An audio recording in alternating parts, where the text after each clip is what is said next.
ஆதவர்ஜுனா சொல்ற மாதிரி 1500 ரூபாய்க்காக கூடிய கூட்டம் இதுவல்ல. உங்களுக்கு முடிவுரை எழுத தமிழ்நாட்டு மாணவர்கள் முடிவெடுத்து விட்டார்கள். லாட்டரி என்ற ஒரு பின்னணியிலே வந்த கூட்டம் அல்ல இந்த கூட்டம். கொள்கை என்கிற ஒற்றை விரலால் ஓங்கி அடிக்கிற கூட்டம். ஆளுங்கட்சி தாவேகா 5000 பேருக்கு QR கோடு மூலமா ஸ்கேன் பண்ணிட்டு நன்றி சொல்ற இந்த தருதலை ஆட்சி முடிவுக்கு வர வேண்டும்.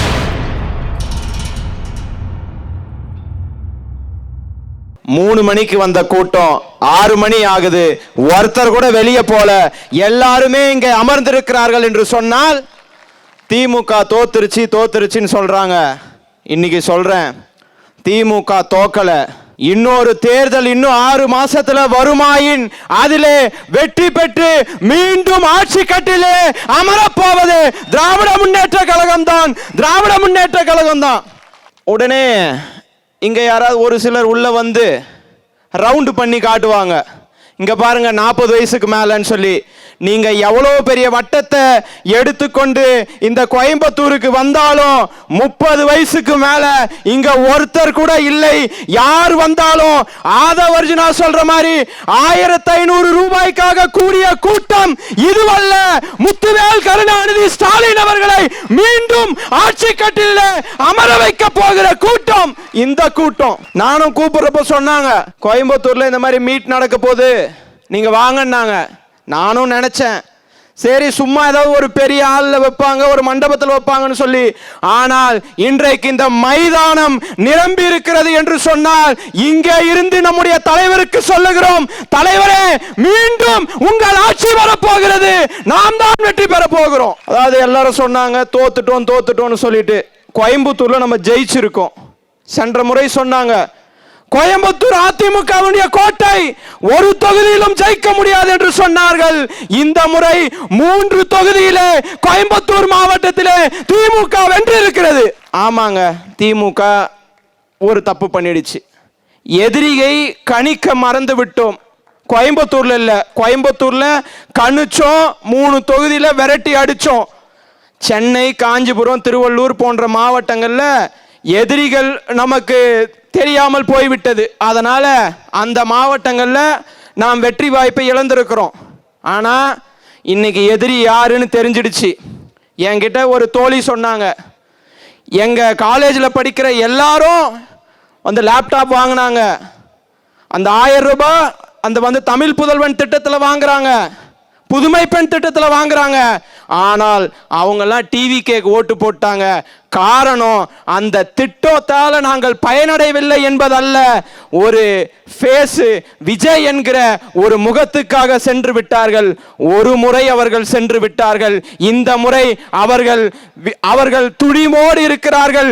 நாங்கள் இதற்கு பிறகு உதயசூரியனை தவிர்த்து வேறு எந்த கட்சிக்கும் வாக்களிக்க மாட்டோம் என்று உங்க கூட்டத்தெல்லாம் பார்க்கிறப்போ உள்ளபடியா ரொம்ப சந்தோஷமா இருக்கு. நீங்க நினைக்காதீங்க எல்லாம் சொன்னாங்க 5 வருஷம் நீடிக்க போகுதுன்னு. வாய்ப்பே கிடையாது. இந்த கூட்டத்தை பார்த்த பிறகு சொல்றேன், முதல்வருக்கு இங்கிருந்து ஒரு சவால் விடுறேன், நாட்களை எண்ணிக்கொள்ளுங்கள். உங்களுக்கு முடிவுரை எழுத தமிழ்நாட்டு மாணவர்கள் முடிவெடுத்து விட்டார்கள். ஜென்சிகள் முடிவெடுத்து விட்டார்கள். ஜென்சி கூட்டம் அந்த கட்சிக்கு பின்னாடி இருக்கிறதெல்லாம் பொய்யுங்க. அவர் எப்படி ஓட்டு வாங்கினார்னா, குழந்தைங்களை வச்சு பெரிய பெரிய பாட்டி தாத்தா அவங்கள ஓட்டு போட வச்சு வாக்கு வாங்கி இருக்கிறாரு. ஜென்சிக்கள் நேற்றும் திமுகவில் இருந்தார்கள், இன்றைக்கும் இருக்கிறார்கள், நாளைக்கும் இருப்பார்கள்.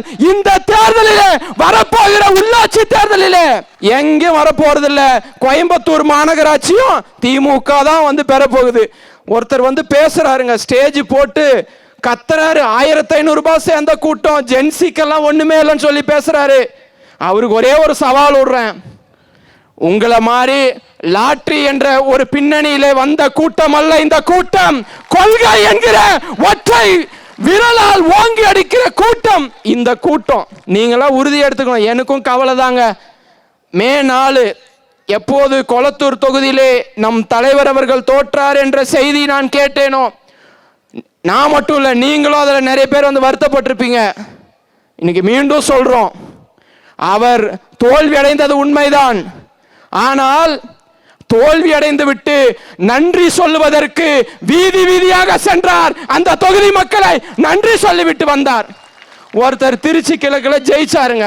திமுக ஆளுங்கட்சி இருக்கிறப்ப சொன்னாரு, எங்களை பேசவே விட மாட்டாங்கன்னு. ஆளுங்கட்சி தாவேகா 5000 பேருக்கு QR கோடு மூலமா ஸ்கேன் பண்ணிட்டு நன்றி சொல்ற இந்த தருதலை ஆட்சி முடிவுக்கு வர வேண்டும் என்று சொன்னால், கொளத்தூர்ல தோத்த எங்க தலைவர் வீதி வீதியாக சென்று நன்றி சொல்லுகிறார். ஆனால் வெற்றி பெற்ற முதல்வரான ஒருவர் 91,000 வாக்குகள்ல அவர் வந்து வெற்றி பெற்றார். ஆனால் நன்றி சொன்னது 5000 பேருக்கு மட்டும்தான். நீங்கள்லாம் ஒருத்தரும் சோசியல் மீடியால கேட்கணும், இன்று வரையில் செய்தியாளர்களை சந்திப்பதற்கு வக்கில்லாத ஒரு முதல்வர் தமிழ்நாட்டில் இருக்கிறார்.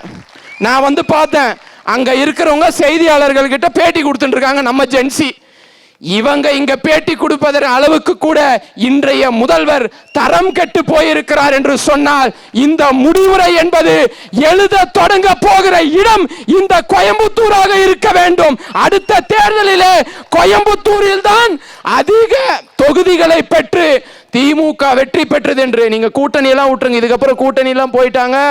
அவர்கள்லாம் நம்ம எதிரில் போட்டியவர்கள் கூட எதிரி என்று சொல்லிவிடலாம். ஆனால் நம் உடனே இருந்து துரோகிகளாக இன்றைக்கு நம்மோடு இருந்திருக்கிறார்கள். அந்த துரோகம் வீழ்த்தப்பட்டிருக்கிறது. திமுக 234 தொகுதிகளும் தனித்து போட்டியிட்டு வருகின்ற தேர்தலிலே வெற்றி பெறும் வெற்றி பெறும் வெற்றி பெறும் என்று. வெற்றி பெறுவோமா? சத்தமா சொல்லுங்க. வெற்றி பெறுவோமா? சத்தமா சொல்லுங்க. ஸ்டாலின் வெல்லுவாரா? வெல்ல வைப்பீர்களா? நன்றி நன்றி நன்றி. திமுகக்கும் எனக்கு நடுவுல யாரு வந்தாலும் நிர்வாகம் பொறுப்பல்ல. இது கிட்டத்தட்ட ஒரு 3rd கிரேட் ரவுடி பேசுற வார்த்தை. அப்போ இவங்களுக்கும் திமுகக்கும் நடுவுல வந்தது யாருன்னா கூட்டணிகள் தான் இருந்தாங்க. நாங்க வெளியே இருந்து ஆதரவு தெரிவிக்கிறோம். நேத்திக்கு அவர் அவமானப்படுத்தினது கூட்டணி கட்சி தான் அவமானப்படுத்திருக்காரு. IUML இருக்கட்டும், VCK இருக்கட்டும். நான் காங்கிரஸ் பத்தி பேச நான் தயாராவே இல்லை. ஏன்னா காங்கிரஸ் வந்து ரொம்ப பெரிய மதிப்பான ஒரு பார்வையில பார்த்தது. நான்லாம் வந்து எனக்குலாம் காங்கிரஸ் எல்லாம் அவ்வளவு பிடிக்கும். ஆனா இந்த எலெக்ஷன்ல அவங்க பண்ண